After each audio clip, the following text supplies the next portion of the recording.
بله بینران هر وکند زانن هم جارا گوتبیجن راست دنابر کاربدست و برپسن رایدارن ایران و امریکا هاتیا روژاوی ایران هدی تا پیش دما بری آنها انکار دکر نه بر راست نج راست دگو ام نه پیش برکو هبون و مانما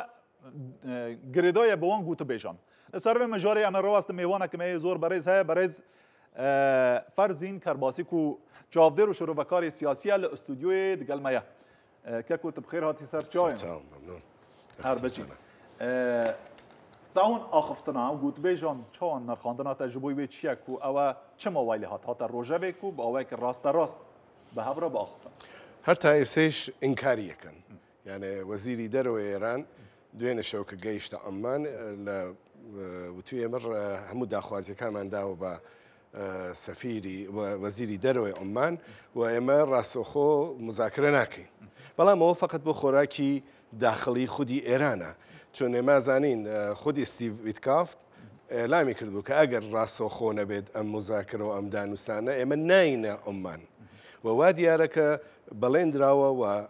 مذاکره که درسته با واسطبونی عمانه بلام با راسخو مذاکره کن چون آوان شرطیان او بوا که اگر راسخو نبی اما بشتری نکن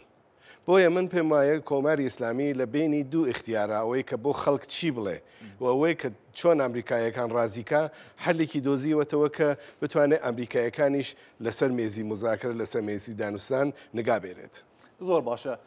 بنێرینەتە وڵاتەکە بچووک وەکو عمان دەکارە وەکو ڕۆڵا سوئیسرا دەدەمێن بهۆری وەکو ناوبین کار بلیزە؟ ئەزان چۆن عمان مێژوویکی هەیە لە زمانی سڵتان قابوسەوە بەردەوام لە بین ئێران و ئەمریکا جێگەیەک بووگە بۆ متمانە ئەوەی کە ئێران متمانەی پێ هەیە وازانن نامەکەی ترامپ ئێمارات گەیاندیە ئێران بەڵام ئێران حاضر نەبوو جوابەکەی بە ئێمارات بنێرێتەوە جوابی ئەو نامە بە عمانان لێرا بۆ ئەمریکا و ئێسێ جێگەکە عمانە چون متمانەیان پێە و ئەمریکاش بۆی فەرخێ ناکات چون ئەمریکا جێگۆڕێگەی خۆی زانێ و مسەیترە بەسەر وەزئی دانوستانەکە. باشە بنێرینەتە گەل و بنگەها گوتوبێژان هاتیە ئاواکردن یان نە؟ ئەزان چۆنە ئێستا فعلا موقعیەتی ئێران موقعیەتی ئێران هەر لە حاڵەتێکە کە بە ئیجبار ئەمە تحمیل کراوە یانێ بەسەریا سەپاوە بۆیە فشاری داخلی و فشاری سیاسیشی لەسەر لە ناوخۆی خۆی ئەزانن کە دوو ڕۆژ لەمەوە پێش سێ دەسەڵاتی سەرەکی ئێران بەرپرسی سێ دەسەڵاتەکە یانێ سەر کۆمار بەرپرسی پارلەمان ڕئیسی پارلەمان و ڕئیسی قووەی قەزاییە چووگنتە ڕەهبەرە دانیشتوون و مجابیان کردگە بەوە کە ئەگەر ئێمە دانەنیشین خراپ بەسەرمانتێ و مەسئلەی لە ناوچوونی کۆماری ئیسلامی هەیە بۆیە ئەم دانیشتنە هیوای وای لەسەر نییە بۆ ئێران بۆ خودی ڕەهبەری ئینقلاب ئێژێ من هیوای کمپێنیە بەڵام بڕن دانیشن بڕن زانین چون داواکاریەکەی ئەمریکا تەنها مەسئلەی ئەتۆمی نییە داواکاری ئەمریکا مەسئلەی نیروە نیابەتیەکان پرۆکسیەکانی ئێرانە مەسئلەی موشەکە و درۆنەکانیە کەشێ بردیان کورت کاتەوە و ئەسڵانک مەحدودی کاتەوە و دوایەوە مەسئلەی ئەتۆمیەکە تەرح لیبیان پێشنەهات کردگە ئەوەی کە لە لیبی جێبەجێکرا هەمووی بکەنە کەشتیکەوە بینێرنە دەرەوە و لە ناوی بەرن بۆیە هەم هیوا هەم ئسڵان خۆف و ڕەجاس هەم هینیا ئومیدیان هەیە هەم ناومیدیشی لەلایە هەیە. باشە ژبلی وی گوتبێژان چه بەژاردەیدن لە بۆ ئیرانی مایان نە؟ نه من پێم وانە ئێران بژاردێکی بەرابەرەوەی کە بیکە یانەکان نەبوو مەجبور بوو بیکە چون مەسلەی مانوونەمانە و لێنیشە لە ناو دانوستانەکەیشە مەجای ئێران زۆر کەمە چون ئەوەی کە ترامپ تهدیدی دوو مانگی کردگە وتیگە من لە دوو مانگە ئابێ ئەمە کوێکەینەوە لە هەر کوێکیشە ببینم مەیلی من نییە و ئەو بەرنامەگەر ئێمە جێبەجێ ناوێت لێتینە دەرەوە و ئەوە یانە شەڕ هاتنە دەرەوەی ئەمریکا لەم دانوستانە یانە دروستبوونی شەڕ حتمیە چۆن مەسلەی ئیسرائیل هەیە و مەسلەی ئیسرائیل زۆر جدیە ئیسرائیل ڕازی بەم دانوستانە نەبووە چون ئەو پێ وایە کە مەسلەی ئەتۆمی ئێران لەوە چووە ئەولاتر لەو حەدە لە خەتە سوورەکان چووگە ئەولاتر بۆیە ئیسرائیل تەحملی ناکات بەڵام ئایا ئێران ئەوە قبوڵەکە کە هەموو شتی خۆی بدات لەسەر ئەم مێزە هەموو شتێک دانێت من بە بەعید ێزانم. باشه چما کار بدست و برپسین ایران جو شکست و گوتوبیجان دترسن گلو ماترسی گلک مازنن دوو مەترسی لەسەر ئێران ئەوەڵ مەترسی خەڵک چون خەڵک برسین خەڵک اقتصادی لە ناو چووە داهاتی نەماوە گرانی بەرۆکی خەڵکی گردووە بێ دەرمانی یان ئایسە دەرمان لە ئێرانە زۆر کەمەوە بووە و فشاری خەڵکی لەسەر لەم لایشۆ فشاری سیاسی لەسەرە ئەوەی کە ئەمریکایژە من داهاتی تۆ لە نەفتا گەنمە سفر و ئەتوانم کارێ بەسەر توا بێرم کە لە مێژوا بینووسنەوە ئەوانە جددیە و ترامپ نیشانی داوە کە لە کاروباری خۆی جددیە بۆیە ئێران ناچارە بەڵام ئەوشمان لەبیر نەچێ ئەگەر حتا ئەگەر ئێران لە مەیشە پاشە کشێکە بێتە دواوە هێشتا مەسایلگەرتری هەیە ئەمریکا کە بەرەوکی بگرێەوە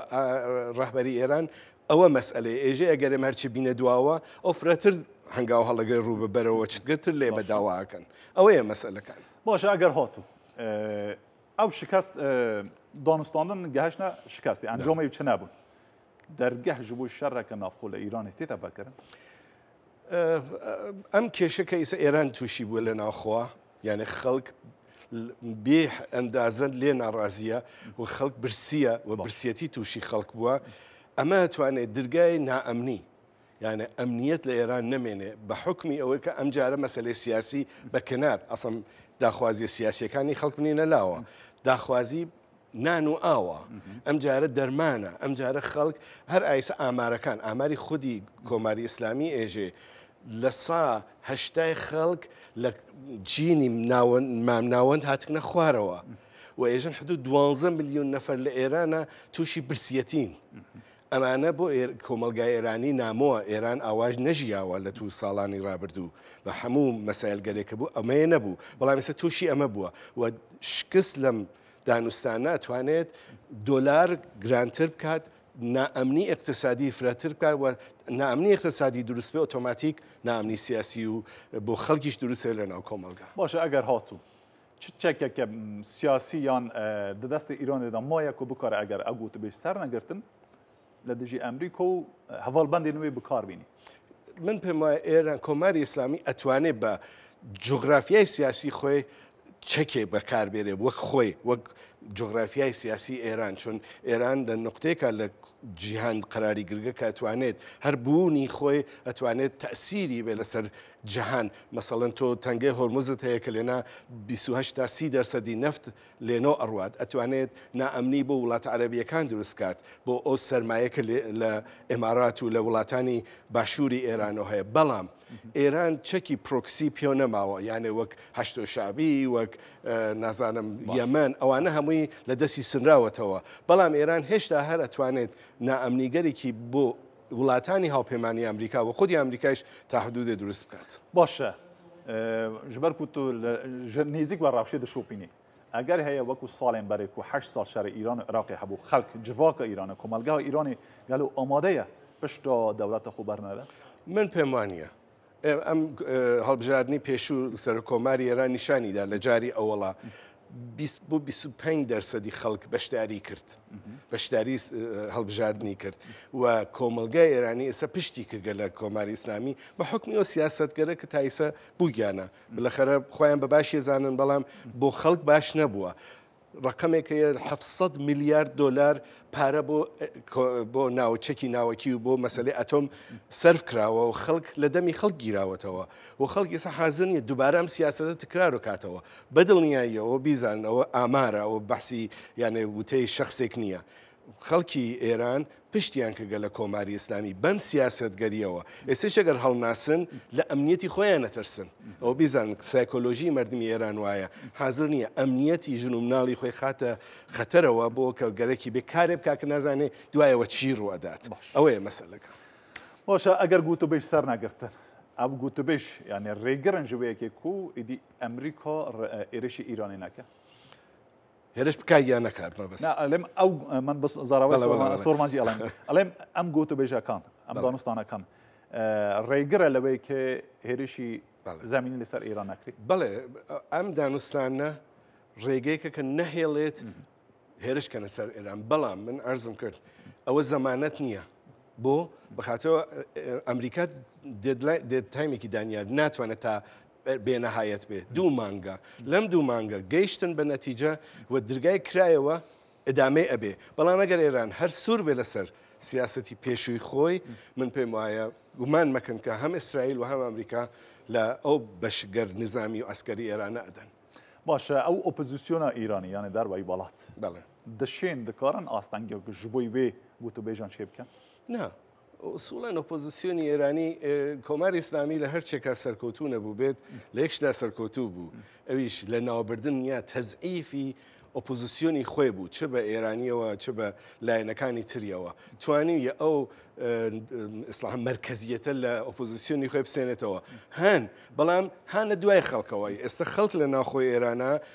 ڕۆشنبیرانی ناوخۆی ئێران زۆر هانە بەرترۆ لە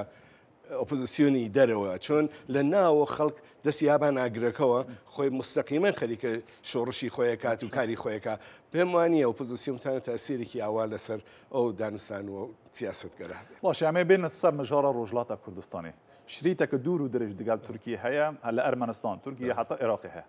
ئەگەر هات و ئێرێشەکە زمینی ئەنکو بەژایی لەسەر ئیرانی بێتەکردن گەل و جارێک دەی کوردی ببنە قوربانی من ئەوڵم من پێم وانی هێرشی زمینی سەر ئێران بکرێت ئەوە چۆن جغرافیای ئێران ئەوە هەڵ ناگرێت ئێران عێراق نییە ئێران حتا ئەفغانستان نییە هێرشی زەوینی بۆ سەر ئێران ممکنی نییە بۆ معنای 100% نێژم بەڵام مطمئنن ناتوانن بیکەن و حاضر نییە هیچ وڵاتێ جیا لە ئەمریکا هیچ وڵاتێ بێت ئەوە بکات بەڵام ئەگەر حتا ئەگەر بە سوورەت مەحدود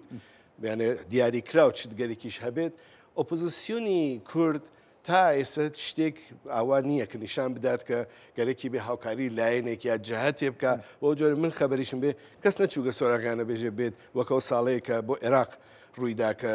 بەلەخرا هاتنە سوراغ ئۆپۆزیسیۆنی ڕاستەقینەی عێراقی بە کوردیەوە بە عەرەبیەوە ئێستا شتی وانە چۆن پێم وانە لە پلانی نە ئەوروپاوە نە ئەمریکاوە نە حتا ئیسرائیلیش هەبێ کە گەرەکیان بێ بۆ نۆعە داخڵی ئێران بن و گەرەکیان بێ تەغییراتێ لە ئێرانە بکەن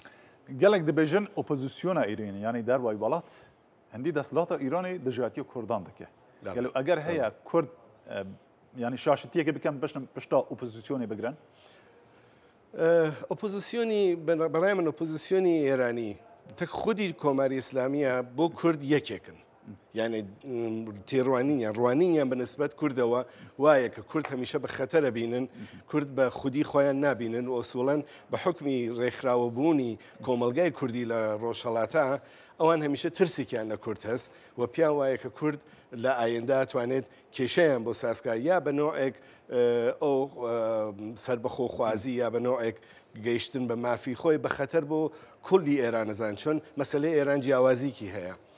ئێوە گەر عێراق ببینن کووردە عەرەبە و بەشگەر ئەقەلیەتگەر دینیە کەمینەگەر دینین بەڵام لە ئێرانە کەمینە نەتەوەییمان هەیە یانە مەسلەی کووردە عەرەبە ئازەریەکانن تورکمەنەکانن ئەرزکەم بەلوچەکانن یعنی ئەم فرەڕەنگیە لە ئێرانە ئەوێتەوە کاریەوە کە ئەو ترسە هەمیشە لە ناو ئۆپۆزیسیۆن و حتا کۆماری ئیسلامیشە هەبێ بۆ مەسلەی نەتەوەکانی تر باشە ئەگەر هات و ئیران دەست جوان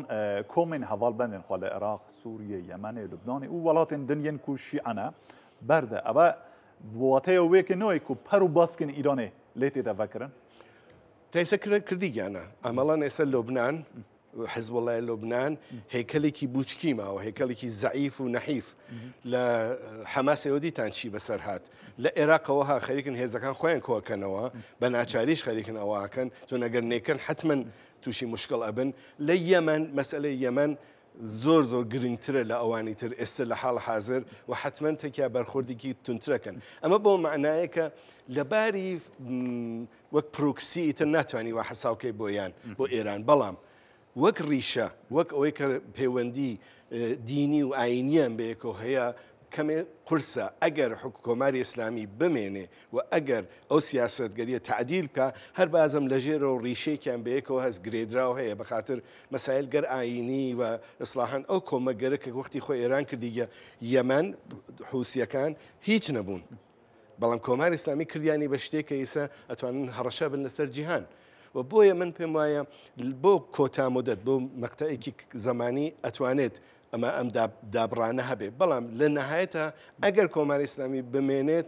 ئەوە هەر دووبارە زیندووە بێتەوە ئیسرائیل ترسی ئەوەیە بۆیە گەرێکی لێ بدات او مترسی او گفن کون حال سر ایران نه گلو او احتمال وی هبو باندور هبو کاریگری هبو لسر وی که کون ها نبروز ای سال لروجرات کردستان تاراده که آزادی پی و دیار بود بله ئەوە تەرحێ بوو کە خودی کۆماری ئیسلامی بەنجۆرێک گەرەکی بوو نۆرۆزەکان لە سیاسیەوە بیکاتە فەرهەنگی یعنی ئەو ئازادیگەرە ئەو مجەوزگەرە کە درا ئەمەڵەن سویچێ بوو کە گەرەکیان بیکەن لە بینی نۆرۆزێکی سیاسیەوە بۆ نۆرۆزێکی فەرهەنگی و کەلتوری بۆ ئەو بەشە پڕڕەنکەنەوە خۆیشیان هاتن هاوکاریان بە نۆعەیە کردیا خۆیشیان مەراسمیان نەگرت بەڵام لە کولە داخوازی خەڵک تەنها ئەوە نییە بێن هەڵپەڕن یا گەرەکیان بێ جلی کوردی هەمیشە کورد کردی یەبەری و هەمیشەش هەڵپەڕیوە لە نۆرۆزە بەڵام ئەوەی کە هەیە داخوازیەکانیانە کە هەرا بوو باش اگر آخفتنات داوی چ نبی امی خاطر خواهد تب خواستن ولی سپاس جبوی برز فرزین کرباسی چاودر و شربکار سیاسی کل استودیوی دگل مدابو